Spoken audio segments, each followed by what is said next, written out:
E aí, eu vou continuar aqui esse livro, a leitura dele, nessa conversa do Contar do Caligares e da Maria Homem, Coisa de Menina.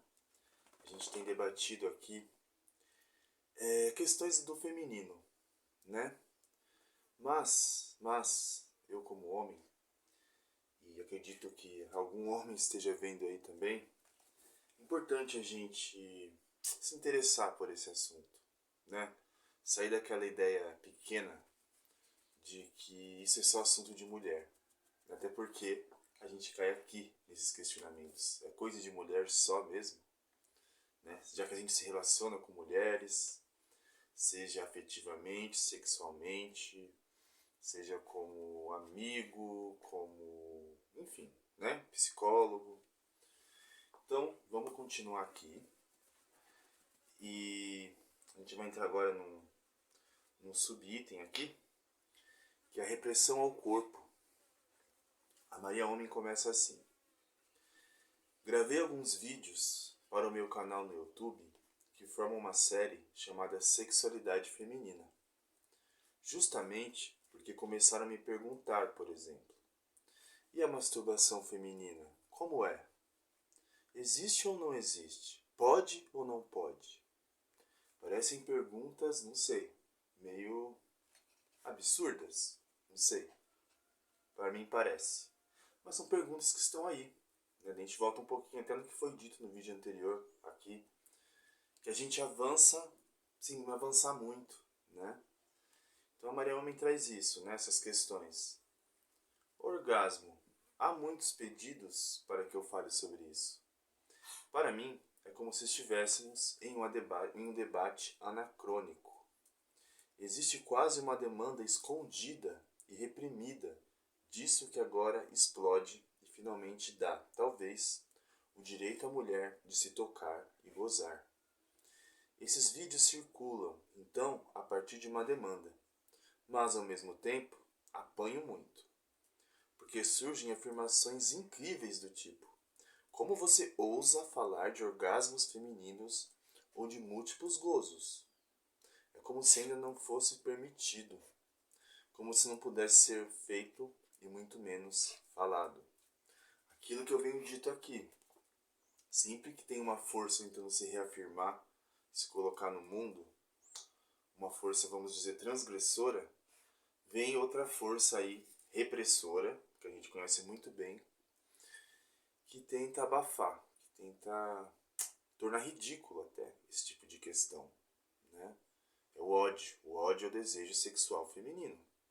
Uma tese muito defendida aqui. Pois bem, e essas reações vêm não só de homens, mas de mulheres também. Essa semana, vamos lá, eu tenho uma coisa que eu até disse recentemente, para se evitar ler comentários de rede social, né? Comentários de publicações sobre assédio, sobre racismo, sobre violência homossexuais, transexuais, porque você corre o risco de perder a fé na humanidade. Você corre o risco de odiar a humanidade. E não é essa a ideia. Então a gente tem que encontrar lugares onde o debate é permitido, onde o diálogo é permitido, né? Vejam só, né? Vejam só. Ah, e nisso, né? Eu vi uma publicação sobre assédio. Havia muitas mulheres lá. Muitas mulheres com opiniões a favor do assediador, vamos dizer assim. Daí a gente entra nessa realidade de que a estrutura misógina machista, ela não é só reproduzida pelos homens, né? Assim como a estrutura racista, as ideias racistas, não são só reproduzidas pelos brancos. Existe negro racista, existe mulher misógina, existe gay homofóbico, tá? Então, o buraco é sempre mais embaixo.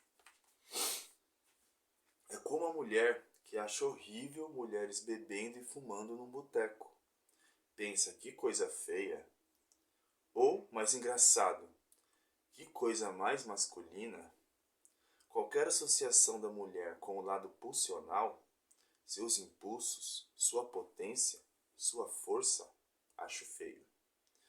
Não é que seja visto, talvez, como algo maligno, mas nós temos uma forma de colocar o mal como feio. Não é fino, não é elegante, não é feminino, é grosseiro. Realmente temos construções defensivas curiosas. Vocês devem ter ouvido isso por aí, né? De que mulher bebendo é feio, mulher fumando é feio, mulher no bar é feio, que isso é uma coisa masculina. Isso leva muita gente também para essa outra série que eu tô fazendo do fim do Ed, que eu comentei, né? Que o Ed vai narrando aqui a história do avô dele, do pai dele, dos caras do vilarejo, né?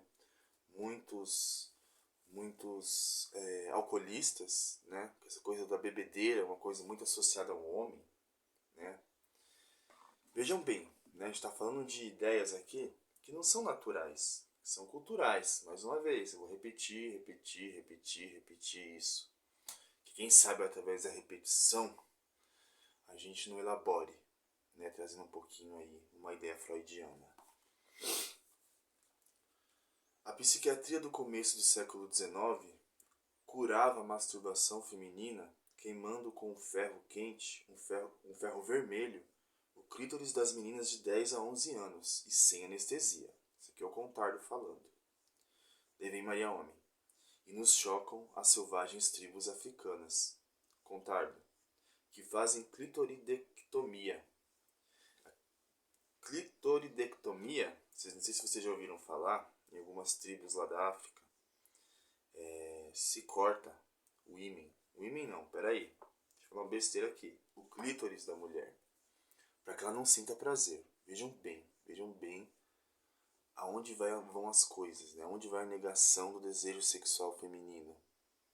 E a gente não está falando só de tribos africanas, a gente está falando aqui de um poder médico, de um poder psiquiátrico, que lá no século XIX fazia isso com as meninas de 10 a 11 anos, para que desde cedo não fosse permitido que elas se masturbassem, sentissem prazer, né? Vejam só como a cultura ela força a barra em termos muito violentos, termos cruéis, né, vamos dizer assim.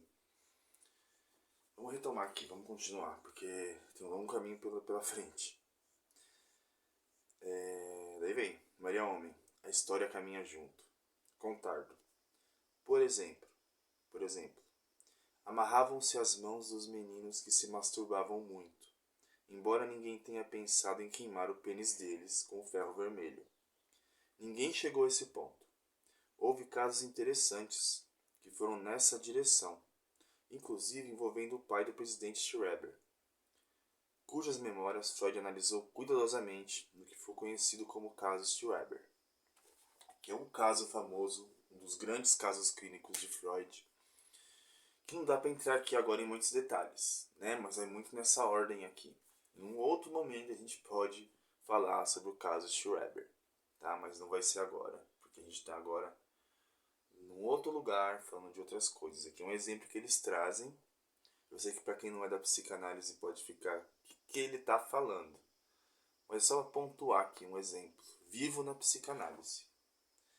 Daí vem Maria Homem, mas aí vamos para a loucura. Contardo. Sim, o presidente Schreiber era paranoico, mas é interessante notar que 1. Imaginou que Deus queria que ele se transformasse em mulher. 2. O pai dele inventava instrumentos para prender as mãos dos meninos e impedir que se masturbassem. Daí vem Maria Homem. Mas, se olharmos com algum distanciamento hoje, ficaremos chocados com a psiquiatria do século XIX, porque a sexualidade feminina, particularmente a masturbação, era transtorno grave. O infanticídio surge como uma figura psiquiátrica jurídica, como um crime absoluto. É heresia máxima, porque, imagine você, a mulher-mãe era sacrossanta. Também o imaginário por trás da prática do aborto, pois como a mulher podia não desejar ser mãe e não desejar o bebê? Ainda hoje, a psicose puerperal e a depressão pós-parto são figuras enigmáticas.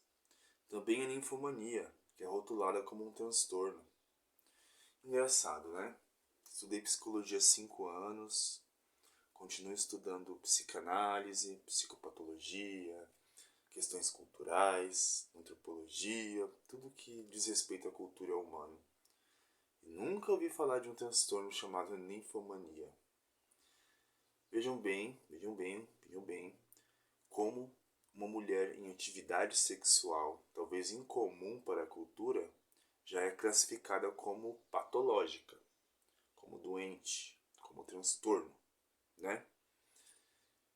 É muito curioso isso, muito bizarro até, né? Se a gente colocar alguns significantes mais expressivos. Onde paramos? Também a ninfomania, que é rotulada como um transtorno. Não alcançar o nirvana com a maternidade ou desejar transar em excesso são coisas que não fazem sentido para determinadas visões de mundo. Por aí, vemos justamente que é um longo processo de construção e tomada de consciência. Contardo. Aliás, na mesma direção, no que concerne a Mãe e a Virgem Maria, é só a partir dos anos 70 que alguém começa a realmente falar da construção cultural do dito instinto materno. Construção cultural do instinto materno. A gente vê aí como não tem coerência nem a palavra, né? Construção social de um instinto. Ou seja, não é instinto, tá? Não é instinto. Eu diria que talvez, né, a mulher ela tem a possibilidade biológica de se tornar mãe. Mas isso não tem a ver com algo natural, no sentido de toda mãe deve e quer ser mãe. Aliás, toda mulher, olha só o ato falho, toda mulher quer e deseja e deve ser mãe. A gente tem que um longo caminho pela frente para ir desconstruindo isso, para ir destruindo essas ideias, tá? Porque assim, esse imperativo da mulher como mãe, né, causa muitos sofrimentos, né? Causa todo tipo de transtorno. Nem falo transtorno no sentido psiquiátrico, falo transtorno mesmo de sentimento, de afeto, né? De vivência. Pelo menos não na espécie humana, né? Esse instinto materno. Porque a gente vê que esse instinto materno não havia nisso nada. Não, peraí. Instinto materno. De como não havia nisso absolutamente nada de instintivo. Pelo menos não na espécie humana. Elizabeth Banditer, em 1981, foi quem escreveu o livro mais radical sobre essa ideia, Uma História do Amor Materno. O nome do livro é Um Amor Conquistado, o mito do amor materno. Mais um livro aí pra lista pra gente ler em algum momento. Daí vem Maria Homem. Quando o Enem coloca na prova Simone de Beauvoir dizendo não se nasce mulher, torna-se mulher, sobre o que conversamos há pouco, isso ainda gera celeuma. E aí temos todas as discussões aqui no Brasil. Como fechar uma exposição queer, ou queimar a figura de Judith Butler como bruxa, como se fosse o demônio, numa reação místico-naturalista que tenta fazer um retorno defensivo a bases surreais. Isso foi bem recente, não sei se vocês viram isso, né? A Judith Butler é aquela teórica que fala sobre gênero, teoria queer, né? E quando ela veio aqui ao Brasil, teve esse tipo de reação, esse protesto, as pessoas queimando a figura dela como se fosse bruxa. Olha só como a gente pode ser retrógrado ainda no século XXI, né? Por isso que, assim, as coisas avançam, mas não avançam tanto assim, né? De novo, são aquelas duas forças que brigam, né? Uma força que briga para se libertar, se reafirmar, e outra força que vem para tentar destruir, né? Para tentar deslegitimar. Eu assustei a cachorrinha aqui, estou acompanhado, depois eu mostro ela. Vejam bem, né? Como a gente precisa estar atentos ao que acontece aqui na nossa cultura hoje. Que a gente pode estar reafirmando práticas de violência, práticas que já foram supostamente superadas por alguns setores, mas que outros setores mais conservadores, mais fundamentalistas, vai tentar dizer que tudo isso é coisa do diabo, que é doença, que é loucura, né? Aí vem Contardo, né? Sim, que a mulher seja grande amiga do demônio, isso está na Bíblia. Está no Gênesis, no começo, e a gente acredita naquilo piamente. Quem fala com Satã é a mulher. Pois é, né? Maria Homem, ela é a mediadora.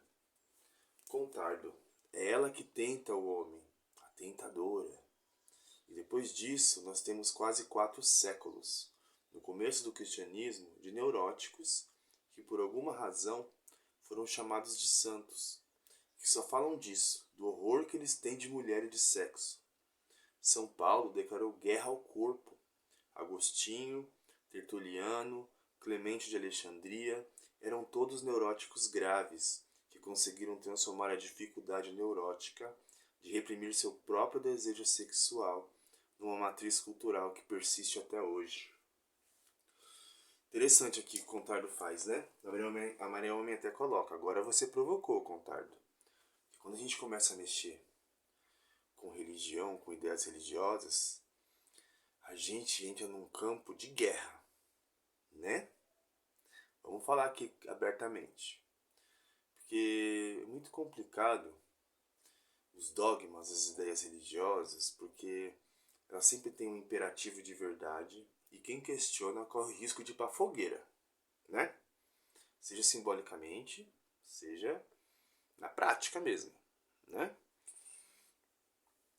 Daí vem Contardo. Mas é verdade. Eram todos neuróticos graves realmente, com problemas seríssimos em relação ao próprio corpo e à própria sexualidade. Será que a gente não está falando dos homens também? De nós homens?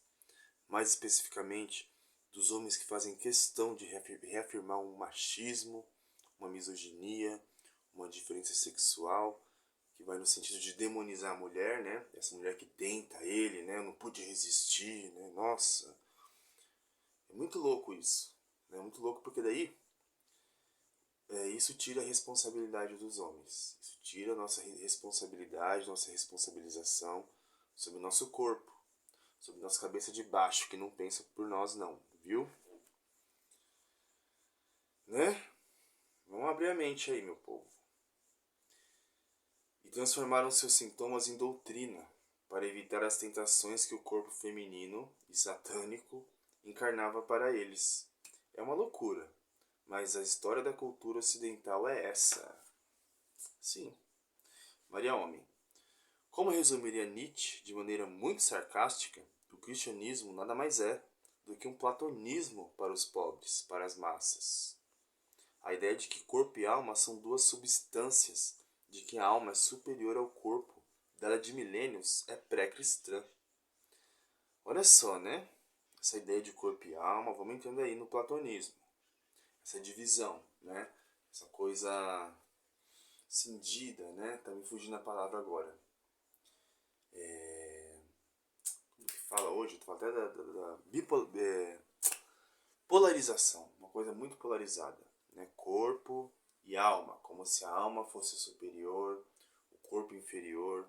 Esse mundo aqui é errado, esse mundo aqui é o pecado, aqui é tudo que deve ser destruído, coisa mundana, o que vale é o divino, o sagrado masculino, o sagrado feminino, porque lá está a verdade.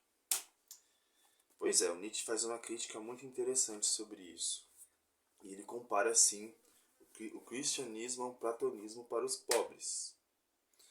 E um platonismo, cristianismo para a classe científica, a classe mais com capital cultural, digamos, mais refinado, mais rebuscado, vamos dizer assim.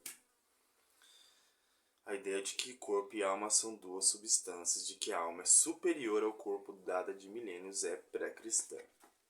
A famosa divisão platônica entre coisa sensível e coisa inteligível é a ponta de um iceberg bem antigo. Nós temos medo do corpo. Nós vemos como lugar de degenerescência da mortalidade, do descontrole. E como a gente tem medo daquilo que a gente não controla, né? Tentamos fazer um truque epistemológico, dividindo em duas partes e salvando uma delas. O corpo morre, o corpo é pecado, o corpo é sujo e a alma é salva, né? Essa ideia a gente defende muito até hoje, né? Não que seja verdade, não que seja natural. Construções culturais. O corpo seria o problema, perecível, mortal, impossível e fonte de pecado. A alma seria divina e eterna. Golpe de mestre, não? Falando de maneira mais doce, pergunto: por que precisamos tanto subjugar o corpo? Por que será? Sinto ao mesmo tempo ternura e piedade de nós, pobres mortais. Tantas peripécias psíquicas para escapar da condição demasiado humana que é a nossa? Devem contar-lhe. Subjugar o nosso corpo, no sentido de controlar os nossos impulsos e desejos, é uma aspiração mais antiga do que o cristianismo. O cristianismo pegou carona nas filosofias alexandrinas, enfim, nos estoicos, nos cínicos e nos epicureus. Naquela época, a pergunta dominante era: como conseguir um bom controle de si mesmo? Parece que a gente voltou a essa pergunta aí, né? A gente quer controlar tudo. Para o cristianismo, esse clima filosófico foi um prato cheio. As Confissões da Carne, o último volume da História da Sexualidade de Michel Foucault, publicado póstumamente, é exatamente sobre isso. Conta a história de como o cristianismo vingou no clima da filosofia clássica daquela época. Vem como uma coisa vai levando a outra, né? Vejam bem, a gente está falando que o cristianismo surfou na onda aí, do que ele diz aqui como clima da filosofia clássica. Então, vejam bem, né? Como se vai criando ideias ditas como verdades. E a gente vai reproduzindo isso sem pensar. A ideia aqui é pensar, né? A partir de São Paulo, o cristianismo fez a mulher o símbolo do descontrole possível de nosso corpo.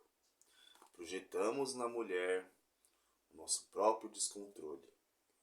Isso é um movimento covarde de nós homens, viu? Diria eu. Pense aí, né? Como tira a nossa responsabilidade. Conseguir nosso autocontrole se transformou em conseguir controlar a mulher. Evitar a tentação que ela, malévola, representa. A cada vez que uma escola ou uma repartição pública proíbe as mulheres de usar roupa supostamente sexy, é disso que se trata, de se ser nela o autocontrole masculino. Fechamos esse subitem, né? A repressão do corpo. E é muito legal o que o Contardo traz aqui.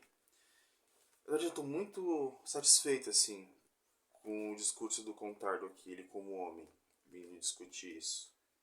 Eu estou me identificando muito com o que ele está trazendo. E é muito legal saber que há homens que pensam além disso, né, do que a gente vê na cultura, né, de que nós homens temos a sexualidade incontrolável, a culpa é da mulher, ela apareceu pelada na minha frente, eu fiz meu papel de homem, mas eu sou só homem, né? Vamos nos responsabilizar, tá? Vamos nos responsabilizar, vamos agir como adulto. Vejam bem, traz esse exemplo, né? A cada vez que uma escola ou uma repartição pública proíbe as mulheres de usar roupa supostamente sexy, é disso que se trata, de exercer nela o autocontrole masculino. Eu já fui inspetor de escola, e eu lembro quando tinha, né, adolescente, né, os hormônios ali, fervorosos. Toda vez que acontecia alguma coisa assim de menino com menina, né, tinha aquela menininha que era chamada por professores, inspetores, adultos de assanhadinha, né? Daí se controla muito o corpo da menina, não pode vir com um short muito curto, porque vai distrair os meninos. Esses discursos dos adultos, eles mesmos vão criando essa ideia, vão reproduzindo, reforçando e banalizando, né? Daí acontece alguma coisa, o menino vai lá e passa a mão na menina, daí o adulto diz o quê? Mas ela também deu liberdade, né? Então a gente vai sempre tirando a responsabilidade desse homem, que é um eterno moleque na puberdade, marmanjo de 40 anos, tratado como um eterno moleque na puberdade. E a menina vai ocupando esse lugar de tentação, de demoníaca, de tudo isso que a gente já sabe muito bem, né? Então é isso, a gente vai fechando aqui esse subitem, repressão sexual do corpo. A gente falou aqui, né, o Contardo traz a imagem dos santos, né? São Paulo, Agostinho, eram todos neuróticos graves, né? O horror deles de mulher e de sexo, né? Vamos rir da gente. Acho que a gente tem que rir da gente. Porque é um assunto sério, um assunto muito pesado. Mas a gente precisa não levar a gente tão a sério. Especialmente nós homens, tá? Então é isso. A gente vai voltar em algum momento. E eu não vou dizer que eu preciso do seu like, preciso do seu comentário, porque eu não vivo de YouTube. Mas seria legal se você colocasse aí sua ideia, tá? Pode ser contra, pode ser a favor, pode contribuir, pode criticar. Você não pode xingar, que eu já falei que a brincadeira vai acabar. E espera aí. Se você tiver afim, entre aí na conversa, junto comigo, com a Maria Homem, com o Tardo Caligares. Coisa de menina. Tchau, tchau.